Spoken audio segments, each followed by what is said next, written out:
Welcome back to another episode of Destin Talks to Cool People. People didn't think it was positive enough by calling y'all random people. This time I'm talking with Colt Eastwood. Colt, it is great to have you. Yeah, thanks for having me. It's good to be here. Yeah. Is it two separate words? I just did Colt Eastwood. I couldn't remember.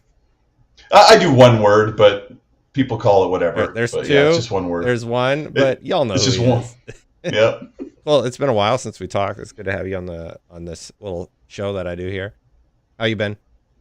Good. What a crazy past month it's been, but I'm still smiling. Yeah. A lot of perspective going on. A ton of that. Yeah. I've been very tempted with the box art that came out that everybody's mad about right now, where it's like Nintendo Switch is up front, then PlayStation, then Xbox in the back. I was like, did Xbox just tax themselves? Because everybody's pointing out, it's like, where's your branding? There's no branding on the boot up screens for the games that are coming out on PlayStation 5 and Switch. I suppose we should start there. So how are you feeling about all these games going multi-plat? I mean, it bothers me in the first reaction. Of course, I know I'm not losing anything, but it's really obvious that the games industry is heading in a different direction where what I call the 2010s industry model no longer really works, especially seeing like the past big AAA games get trounced by AA games that cost, less or a quarter of the budget, and they're doing really well, and players are still having like the same amount of fun or even more. So it's been the 5 stages of grief where we're like, is this really happening? And then I've been hearing about this for about a month, so I immediately went through 5 stages of grief in one phone call with a close friend. And I said, look, I could sell you on Xbox should put everything or whatever they want on other platforms as long as they launch an Xbox and Game Pass first and then come later. And that's kind of how I felt. I hope so, but if they start figuring out a lot of big games to launch simultaneously, and I think fans are going to continue to really get irked about what they've known for 40 years. Well, what did they launch simultaneously with the PlayStation and Switch? Nothing much yet. Nothing simultaneous. Not much. Just some stuff that was contractual, and then of course every Minecraft game and Call of Duty game will probably be there. I think there'd be some Activision games, but now like we're really incredulous if Bethesda games will launch exclusive to Xbox. And I also think Xbox isn't going to use the dreaded exclusive word much anymore. Yeah, I think we're in a new space for sure, where PlayStation's talking about closer to day and date with PC. Xbox is talking about how they want to have more games available on other platforms a little bit after launch.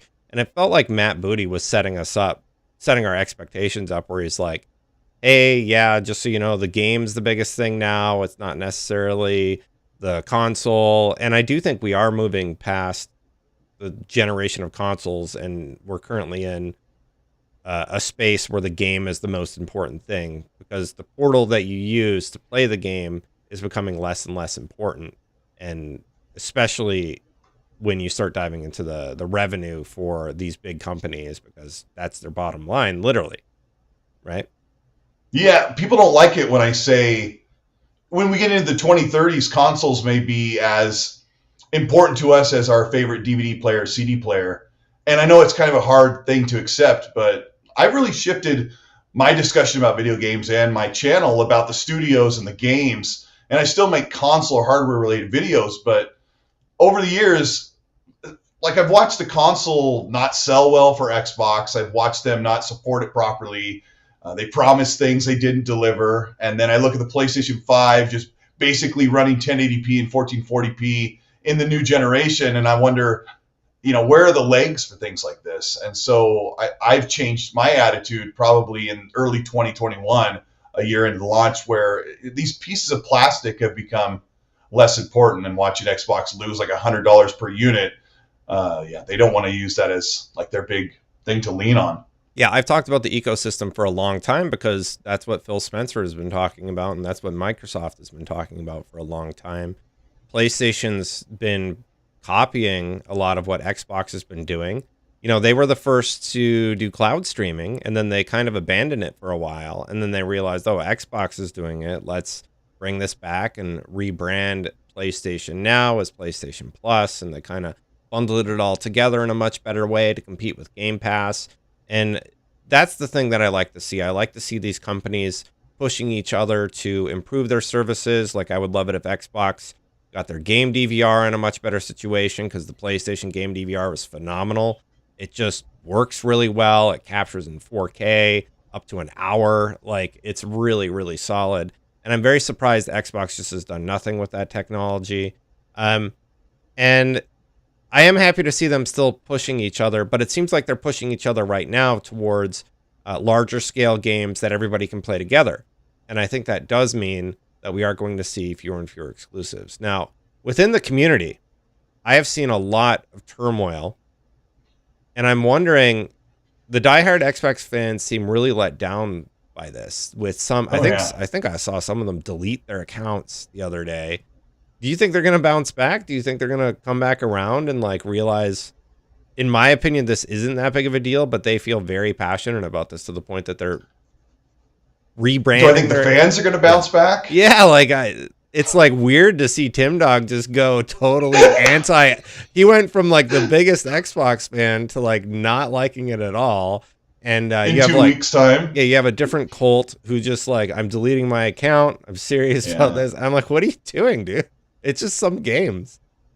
I mean, I've been very guilty of different reactions to things, but through this, I've basically done my ranting privately with friends on the phone, like kind of like, what are they doing? And then you have a long discussion over it. And then once I get in front of a podcast or make a video, I can take a breath and say, okay, let's look at what is really the possibility. But asking fans if they'll bounce back, the bigger they are, the harder they fall. You already named some names, but there's some people we know in the Xbox community that were ride or die, green blood, wore a lot of Xbox gear, and they really took it really hard. And I told people weeks ago, and people look at me as one of the biggest Xbox fanboys in the world, and I said, you're not really losing anything as an Xbox owner. In fact, I just said this to a guy who DM'd me before the show. I said, really, the only thing we're losing is the list war. And that's why I started putting up these graphics that show the first-party studios. Like, Xbox has all these studios. Here's a problem, Destin. Those people that are really upset and are, like, falling off the chair about this, Xbox has kind of just barely got this generation going. Their studios are just now finally ready to release stuff that wasn't in the works at the end of the Xbox One era. And so once we're finally getting games, and now Phil and Matt Booty are like, and we're going to put them on the platforms. It's a real tough pill to swallow for people like that, and sometimes for me too. Yeah, I guess I can kind of see that. To me, like, Sea of Thieves has been out for a very long time, several years. Yeah, 6 years. Hi-Fi Rush and Pentiment, they reached saturation within the Xbox ecosystem, so why not make a little bit more money? It's like when Ori finally came to the Switch, I don't think anybody was like upset about that. They seem fine if it comes to the Switch, but it's when it comes to the PlayStation that it's a big deal. And I made a list. I feel like I'm a broken record because I just did a little bit of a different thing where I had made a list of all the games that are coming to other platforms from PlayStation. And they include games like Death Stranding eventually came to Xbox. MLB The Show is about to come to Xbox Game Pass. We have Sifu, which was originally an exclusive that came to Xbox. We have Stray, that was originally exclusive that eventually came to Xbox. So, like, it's not like the inverse isn't true. PlayStation doesn't own those studios, per se. I don't know the situation. MLB The Show is like a little bit of an interesting situation, but the point I'm making is those exclusives still come to other platforms. Destiny's still coming. Marathon's still coming. We're seeing a shift in how these companies do business. And a lot of the games I'm listing, they're not the Starfields. They're not the Indiana Jones. They're not the Spider-Mans. They're not The Last of Us, right? But they are games that were once exclusive to an ecosystem that have finally come to Xbox. Now, if Square Enix could get their stuff together and get the Final Fantasy games over on Xbox, they started with 14 this week, I think fans might be a little bit like, okay, maybe this isn't so bad. How do you feel about that? I mean, that's going to happen. I don't know how long it takes them, right? Yeah, well, to get. I agree. Yeah.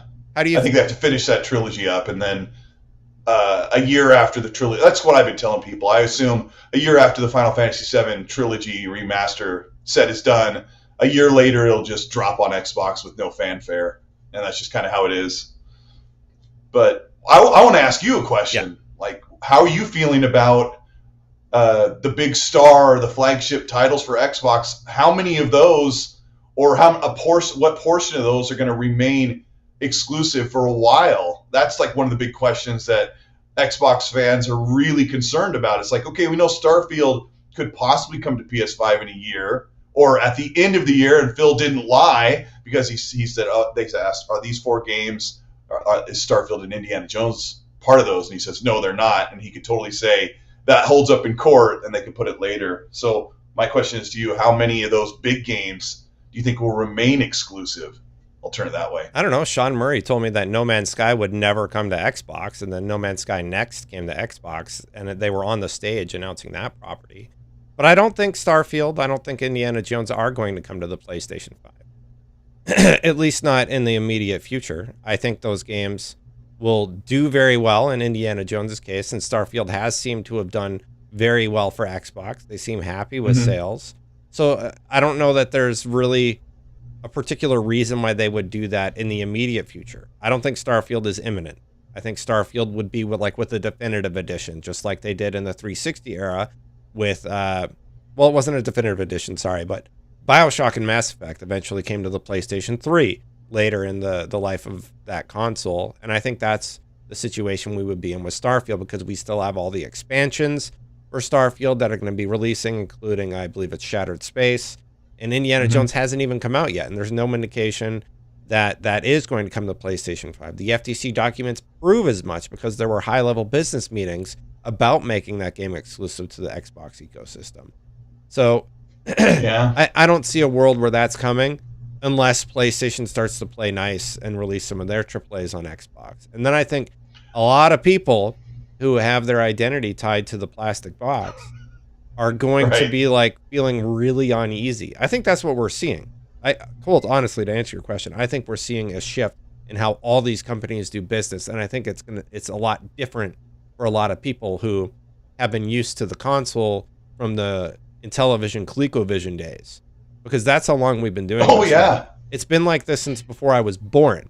That's how long the console has existed, and. Well, you and I grew up in an era when this gray box couldn't play the black box's games. Yeah. The cartridges didn't fit in there. And then we moved into CDs where you'd have the identical looking CD and it wouldn't play in the competitor's box. So we've grown up with this, being accustomed to these games are unique to this platform. But some of the games you mentioned, like BioShock and Mass Effect, are not first-party titles. They're not first-party studios. So you can bring Sifu or Final Fantasy games, or even Death Stranding could eventually come to Xbox. I don't think Death Stranding will come to the Xbox console because the IP belongs to PlayStation. It's on Xbox Game Pass, right? Or it was. Yeah. It's not on Xbox. I played Death Stranding on my Xbox. I played it when it came out on it was a big deal. PC Game Pass. I don't even remember that. Let me make sure it was on console. I have no memory of that, but yeah, anyway. But I mean, it being on PC Game Pass, it basically puts it on Xbox. It's on the Xbox platform. It is PC. All right. Yeah. Yeah, I mean, but you are right. It basically is an Xbox release at that point, just not on console. But when we talk about that plastic that people have that allegiance to, I know I said that Xbox probably loses $100 per unit on the series consoles as a whole, but I think PlayStation was making money on the PS5. Maybe right now, Hiroki Totoki is complaining because that margin of money they make on the PS5 has shrunk so much that they're looking at bringing their games to PC sooner or day and date, and it's going to make up where they're not making money on the plastic. You think that's possible? Well, I mean, they just want more money, period. Right. Like, that's the story. They had to raise their console prices everywhere in the world. That's unprecedented. So did Xbox. Xbox everywhere in the world, except for the United States, I think. They kept it the same. But everywhere, the console prices went up. So we're in a really weird territory where the boxes aren't making a ton of money for or losing money for Xbox. They're making a little bit of money for PlayStation, but the money's always been in software. So like, is PlayStation going to make Destiny exclusive? No way. They make too much money off of the PC user base and the Xbox user base. I think what PlayStation is doing is saying, man, Xbox has been day and date on PC for a long time, and they make a lot of money through that. Sure, Steam gets their 30% cut as we see more and more Activision titles go to the Steam platform. But at the end of the day, that's a lot of money on the table that we're missing out on. And while the console is cool, Fortnite is eating our lunch, and Fortnite is not tied to one specific plastic box. It's on everything. It's on cell phones. It's on PCs. It could probably run on a fridge. And I think PlayStation wants some of that. Xbox wants some of that. So they're kind of looking at a lot of these flagship titles that we all adore, like the Last of Us franchise, Uncharted, and they're just like, Uncharted, for example, or Last of Us Factions is a better example, sorry, almost was a multiplayer game, and Naughty Dog's like, no, we're not going to go that route. We're going to stick with what we know, and I'm glad to hear that. So I think exclusive will still exist, but I do think day and date on PC is coming for PlayStation, and we'll see what ends up happening with the consoles, which I think will be a less of a focus for these companies in the coming years. Yeah. You're interviewing me though. I had a question for you about the consoles. This is what happens. You get two people in here who are used to running their own shows. Yeah. Well, on the console front, I'm sorry. Back to you, Destin. You brought it up a few times. I find it interesting that we have the PS5 Pro, the Switch 2, and an Xbox update hardware coming around the corner. Xbox is teasing it's going to be the most powerful leap or whatever technologically. Are you actually excited about any of the new hardware teases? I just put out a video 2 days ago about it. I'm very marginally excited because when Sarah Bond said the biggest technological leap ever, I was like, as a big fan, like all these years, I had to do the eye roll. I'm like, I mean, of course you're going to say that. It's coming out 6 years after your last box, or 8 years, depending on what we think is going to happen. Of course, it's going to be the biggest technological leap ever. But if the rumors are true that there's going to be this AI-based silicon in there, and it's going to use software-based AI to bring games to life and up-res them or up frame rate, which I talk about in the video, those things will be pretty big because we've only kind of teased that on our PCs and consoles with FSR and DLSS. So if this is something that's like built into the box to work properly, that could be a big deal. It's kind of hard to get excited over, for me, other than like, I'm excited to have a new console. I'm excited to have a new piece of tech to play with, or a new box sitting underneath my TV. But I just hope they deliver, because this past 3 years, Xbox's hardware team and their dev team for porting games has not done a great job. And it's been frustrating to see games run at the medium resolution with, not a lot of ray tracing and things that they talked about. So FSR, that's where I sit for excitement. Yeah, FSR not being utilized is one example where, that's sort of unfortunately not utilized to the greatest extent, and it could be more on the Xbox platform. So when I hear Sarah Bond talk about the biggest technological leap, I'm just like, that doesn't really sell me on anything, because I don't feel like you utilize the full power of the Xbox Series X. There was no game on either platform really where I was like, oh my God, this is the most amazing thing I have ever seen in my life. And I think the reason for that is because we're at this point with technology where it matters less and less, where the graphical jumps are so minor that people like you and I might notice it, but most consumers, not really. A lot of those games are running at 1080p native or 1440p, like you said before. Mm-hmm. So the technology in the engine has caught up with the hardware. And right now, the engine is doing most of the work, making the hardware do less of the work, meaning a big technological leap isn't that exciting for me. Be that the PS5 Pro, the Switch. I think the Switch 2 is going to be noticeable. And I think Nintendo's been very smart. They just had a Game of the Year contender, at least. I think IGN gave Zelda Game of the Year. So a few outlets still said Zelda was the Game of the Year on this old hardware that everybody talks about how it's like not able to keep up. Oh, it can't do 60, can't do this, can't do that. Yeah, but you know what? The games are phenomenal. Most of the games are phenomenal. Like they had Metroid Dread, they had this Zelda, and Breath of the Wild and Tears of the Kingdom both launched on this console, and they were both Game of the Year contenders.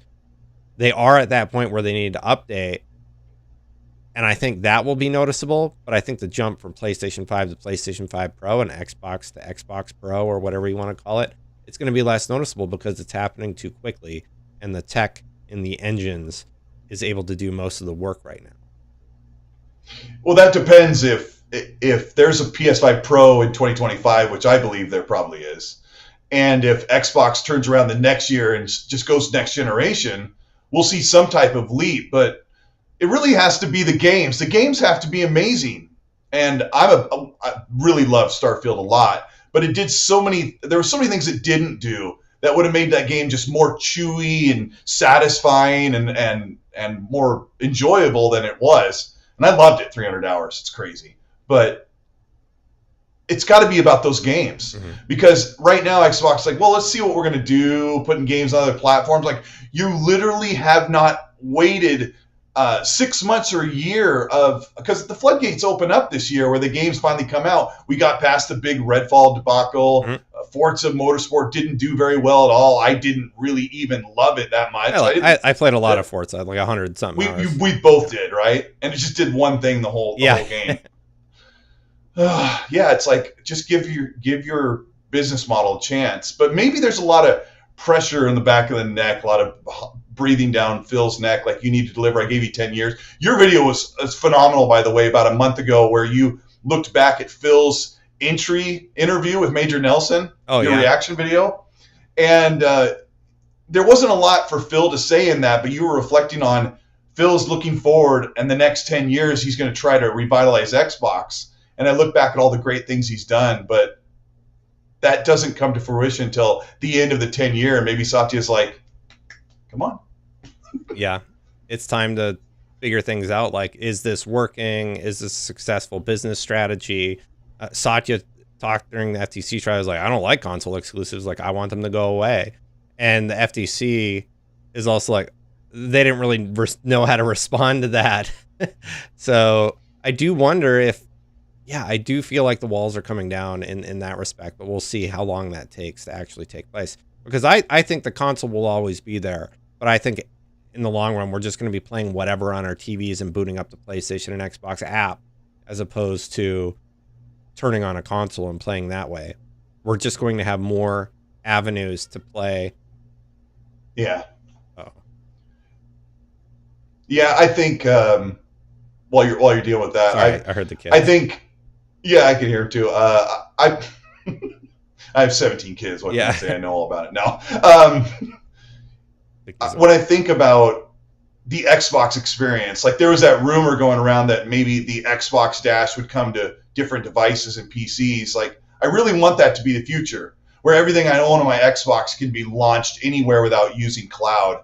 I don't know if that future happens. And I talked to somebody that worked in licensing with Xbox back in the day, and they weren't sure like how all that works, because when they were doing back compat, that was like really there was a wide variety of different approaches for games, where some licenses were literally written on a bar napkin. So I would love to see the future shift that way. And I think you're right.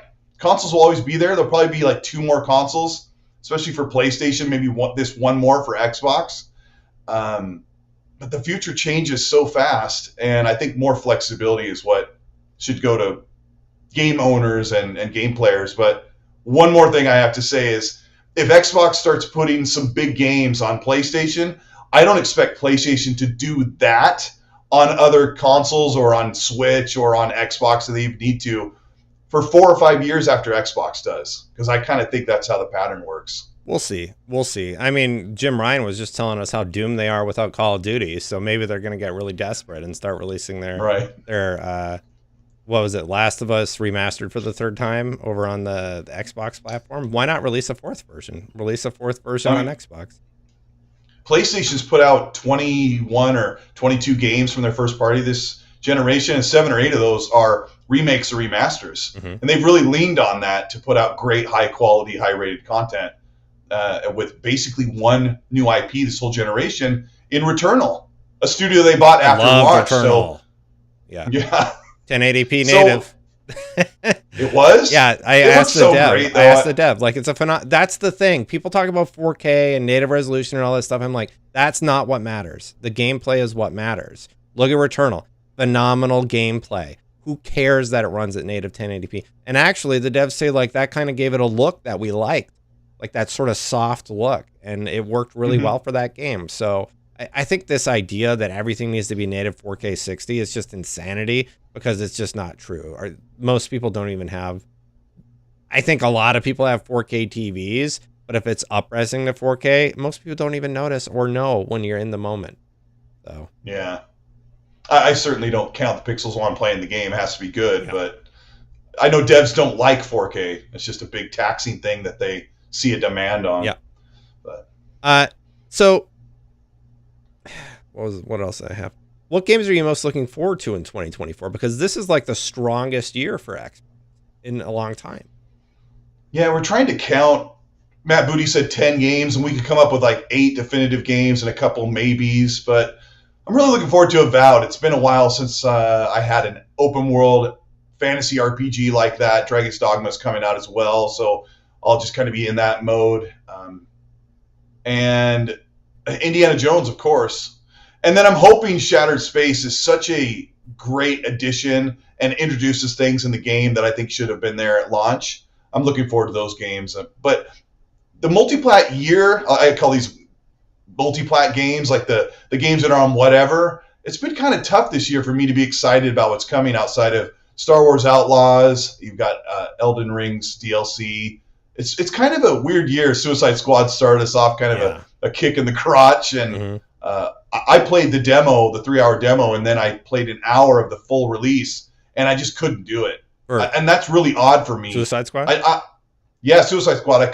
I couldn't. I got an hour into the full release, and I'm like, I just can't do this. I don't like anything about this game. And so I kind of stayed quiet, because you know that when you tend to give your opinion about something you don't like, people really get upset. Yeah, so I try and stay quiet. I try to say, hey, I didn't like it. I didn't like the traversal. I didn't like the shooting. I don't like the kind of the generic open city for me. It's not working, so I'm just not going to play it, and then I just walk away, and hopefully people are okay with that. Suicide Squad is a very frustrating game for me to talk about, because it feels like the entirety of the community, the gaming community, was like, we don't want this. We don't like what you're showing us. We don't like this. We don't like this. We don't like this. And they're like, okay, we'll take out the gun score mechanic so that you can use whatever gun you want. And it's just like, they just didn't want to hear the feedback, or they couldn't hear the feedback, or couldn't adjust to the feedback. And now the game comes out, and it's just like every time they got negative feedback, they just push back against it. It's like, no, it's bad. There's plenty of reasons it's bad. And people didn't enjoy the campaign. People didn't enjoy the gameplay loop. I mean, if you're watching and you're a big Suicide, you're like, I love the gameplay loop. Okay, you and 1,000 other people, you know? Like look at the. I mean, I like Crackdown 3, so I just say, hey, I liked it. Sorry. Yeah, how many people out there are playing it still though? That's not a successful business model for WB. And I actually think the gameplay does come into its own in the second half, but it's not. I'm not gonna play it again until the Joker DLC. You've been more fair than most people. Like, you had heavy criticism, and then you kept talking about what you liked, but.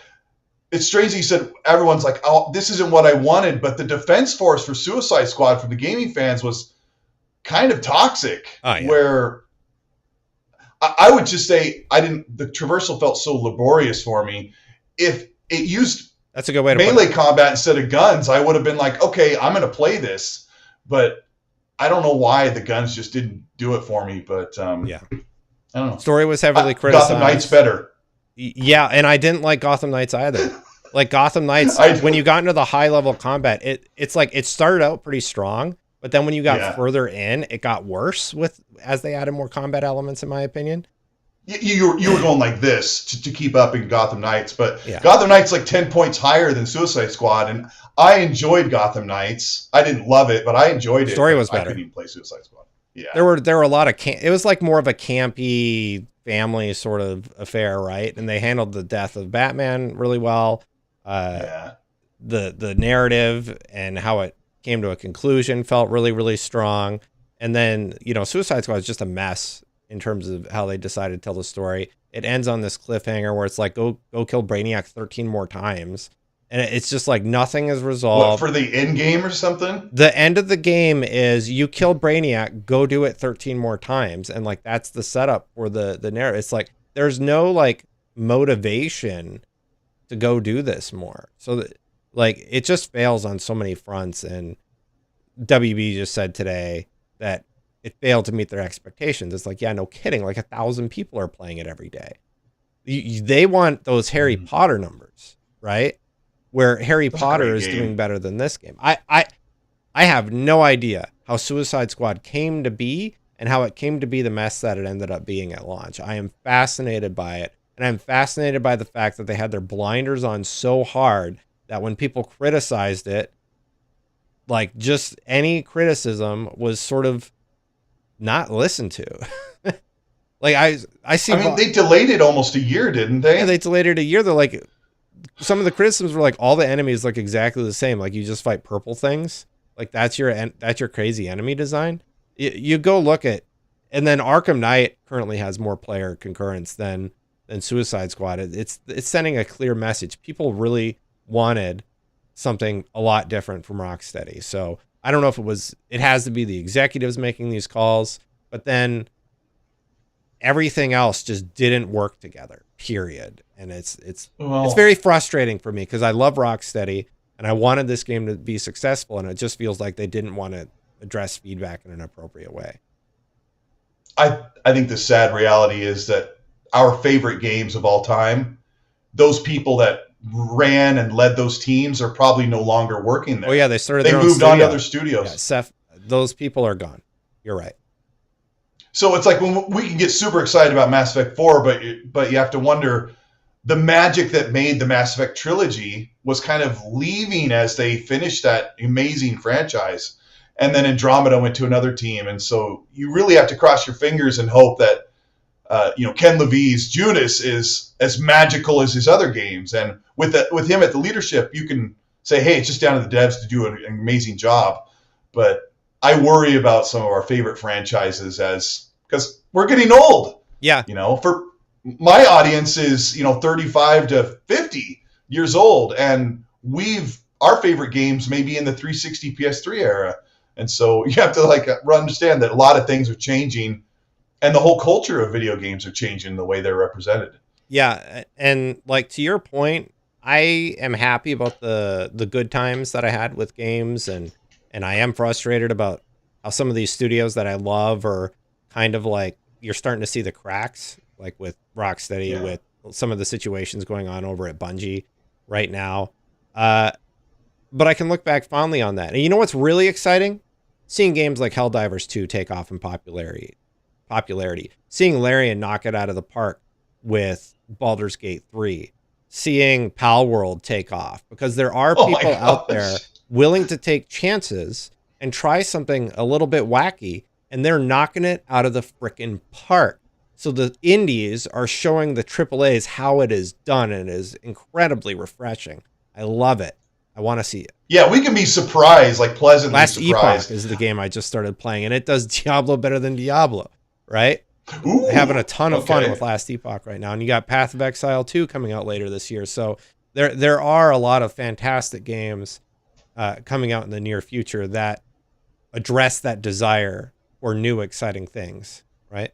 Yeah, last year was a really good example of teams surprising and delighting people with what they could do. And it kicked it off with Hogwarts, which I'm not a big Harry Potter fan, but that game was way better than I could have ever expected. And then seeing Dam Busters pull out what I think was a phenomenal Dead Island 2. It was a really good game, and everyone thought it would come out to be like a 5 out of 10. I don't know if you played it, but pretty gory, right? It was beautiful. What's that? Gory, very gory. Very gory, very good. But it was really well done, and it looked amazing. And I mean, it was way better than the first game, I think. So I love being surprised and delighted. I just get a little bit worried about some of these teams. To watch Turn 10 put out an okay scored Forza, but for 5 years they should have hit a grand slam. And we need to keep expecting and hoping for better from these teams. And I know they want that. Turn 10, Forza Motorsport, I think, is a pretty good game, but you're right. It's like a 7. It's not a 10 out of 10. And from that company, who the previous game did a lot of things right. The weird sort of gatekeeping strategy that they had with on powering up your car and learning your vehicle, I'm like, it's bizarre to me, because then you go into multiplayer and you throw us into high level cars with locked loadouts, but like so it doesn't really make any sense, right? If I know how to tune a car, they walked all that back. Yeah, they've since walked all that back, but it's just like you kind of shot yourself in the foot. You were trying to string people along, I think, to get those retention metrics up, because retention metrics mean sales, because you're stuck in that world. And people are just like, I don't like this. I know how to tune my car. I don't want to be gate kept by some weird progression system every time I buy the same car. So I'm glad they adjusted that, but it's too little too late, right? Well, we'll see. Yeah. We'll see. Where do you think gaming is going to be in the next 5 years, Cole? Same spot, just on more devices. I'm hoping that I know that handhelds are becoming really popular, so people have more ways to play their games. I'm gonna go with the easy answer. I think that AA's might kind of come out in front and tell the world that AA or indie or AAA is not going to matter in the discussion anymore. The game just has to be really, really good. And I mean, what game of the year in 2021 or was It Takes Two? So I think gaming needs to find this middle ground of blowing over a budget, reining that in to make the game great. And I'm tired of this 6-year development for games. I hope that helps. And a lot of that's changed. So many studios were hybrid or working from home for so long. And I think the gaming just kind of have to take a shift to be more economical on that side of it before it gets to us to buy the game. Yeah. And I think that's going to happen, because you're seeing these $40 games take off in an unprecedented way. So it just sort of goes back and proves that gameplay is king. And I am surprised by the amount of these games that are coming out, and they just sort of, they miss the mark in terms of what and why we love these properties. And it's a little surprising to see, because it's happening often, right? So yeah, we'll see. I do think that the console is still going to be around. I think we're going to be playing on more devices than ever before for all games, for everybody. I'll be interested to see what Nintendo ends up doing. I think they have they as a company are like, we make enough money doing it this way. They don't seem to have aspirations to make all the money on planet Earth. They make enough. They do exceptionally well for themselves. I think the problem is Microsoft and PlayStation are saying, well, that's not enough for us. Our margins aren't big enough. They're spending more money than they ever have to make their exclusive IP, and they're coming out and they're just okay. And it's just like, well, do you really need everything to be native 4K 60, or do you think that maybe you could shave off, I don't know, $50 million from your marketing budget, or your $100 million marketing budget, throw that back into game dev and just get a really stable 1440p 60 frames per second game running on console? And I think there's going to be a lot of looks at investment versus return. And that's what these companies seem to be doing as they talk more and more about where they are at in terms of profit margin and day and date on PC in PlayStation's case. And it'll be interesting to see what Xbox ends up doing. Yeah, it's obviously really dicey right now for PlayStation and Xbox. And you're right. I don't think those conversations are happening in Nintendo. And you never, all the years you've been working in this games industry and journalism, like Nintendo has never been this fit into the discussion that PlayStation and Xbox do. Nope. And when I look at Hiroki Totoki talking about how razor thin the margins are, I talked to a financial guy that said they're supposed to be around 12. For them to say they're under 6, they have to make quick changes. And then Xbox is just barely ahead of them because of the Activision Blizzard being on their team now. Mm-hmm. So they're not doing well either, and they just spent all this money, both platforms did. When you were talking about the games and the margins, I think about Alan Wake, and I think Alan Wake 2 didn't sell amazing numbers, but but I'm sure that game was really expensive, and Remedy made a really high-rated game that did really well. It was Game of the Year nomination. People loved it, but it didn't sell like crazy. So not all those things translate when I would assume Alan Wake was pretty expensive to create. Yeah. Alan Wake 2. Yep. You need to have a game that appeals to a lot of people, right? And I could have told you Alan Wake 2 isn't going to like do gangbusters, but did it do well enough for Remedy? And I think that's the real question. And if it did, then who cares? They get to make something that they love. And I think that's what's at the heart of Nintendo, right? They care about profits to a point. But at the end of the day, the most important thing to them is treating their employees really well. They don't really do layoffs, making great games. Because they'll put 3 more years on the docket for a game if it's not where they think it needs to be. And what have we gotten from it? Fantastic games. Now do the same with Pokemon, Pokemon Company. Because those games could use a few years in the cooker, I think. I don't know what Nintendo does. I think they just say, hey, are people going to smile and enjoy this? Let's do it. Yeah. And you can see big companies like the AAA game bubble starting to burst, where you try to offer this massive open world with all this immersion and high-level photorealistic graphics, and then it does okay. Yeah. Kind of a bummer. Because we like those things. Yep. Like, I could throw a turtle shell around or do whatever and have a smile on my face playing a small, cute game, and that's great. But sometimes, like, I want to sit down and I want to be Jason Bourne in a video game, or I want to be something like this action-packed experience, and it doesn't always pan out, I guess. I like lots of games, though. Yeah, me too. That's just how the cookie crumbles, though, when it comes to game design, I suppose. Yeah. Sometimes you hit it, sometimes you don't.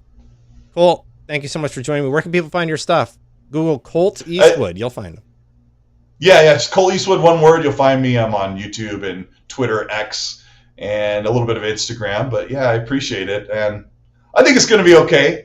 Games are going to come out, and we'll finally get buried in just playing them, and we won't have to worry about the politics and the social interaction of people upset about how things are changing. But eventually the changes become what we enjoy, and we'll get back to just enjoying the games. I hope that's the future. Yeah, I actually agree with you. I think it will be okay. I think it's a difficult time, but also a very exciting time for the industry. Well, I'm going to try the intro. I always worry it's going to break the whole setup, so let's go through this together. Thank you so much for watching, everybody. Thank you so much to the members for supporting the channel. I do appreciate you. If you want to become a member, you can click that join button right down there. Thank you again to Colt. We're going to get out of here. I need to find my outro. There's my outro. Hit restart, and bye for now, everybody. We'll see you for the next one.